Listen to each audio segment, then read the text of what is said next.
ও বলবে যে তার অভিজ্ঞতা।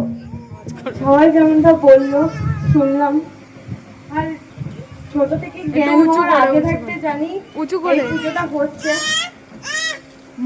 শুধু তাই না, দেখে আসছি যে নানান রকমের কাছে পুজোর সময় খুব আনন্দ হয়, খুবই আনন্দ হয়।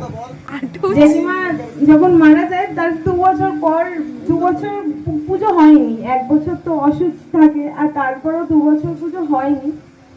1 বছর পুজোর সময় পুজোর পরের দিনকে আমি বড় মার কাছে যাই। বড় মার কাছে গিয়ে আমি চেয়েছিলাম, মানে আমার নিজের তো চাওয়া ছিল, তার সাথে আমি এটাও বলেছিলাম যে মা তুমি শ্যামা রূপে আমার বাড়িতে যেমন যাও সেরকম প্রত্যেক বছর যাও, আমার প্রত্যেকটা মানুষের কষ্ট হয় তুমি না গেলে। এই বছর যখন পুজো হবে না শিওর ছিলাম যে পুজো হচ্ছে না, 1 সপ্তাহ আগে পুজোটা ঠিক হয়, তখন কোনো জায়গায় একবার ওই কথাটা মনে পড়েছিল যে আমার কাছে আমি বড়মার কাছে চেয়ে এসেছিলাম, বড়মা সেই ইচ্ছেটা আমার পূরণ করেছে।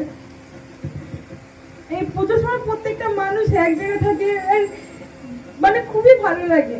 এই পুজো চলে যাবে সবাই সবার কাজে, আর এই মণ্ডপও ফাঁকা, ওইটা সব থেকে বেশি কষ্টজনক।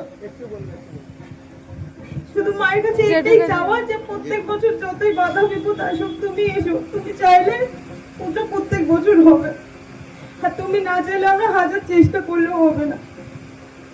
তুমি এসো, এই কটা দিন, এই 4-5টা দিন আমরা অনেকটা মজা করে অনেকটা আশা আকাঙ্ক্ষায় থাকি।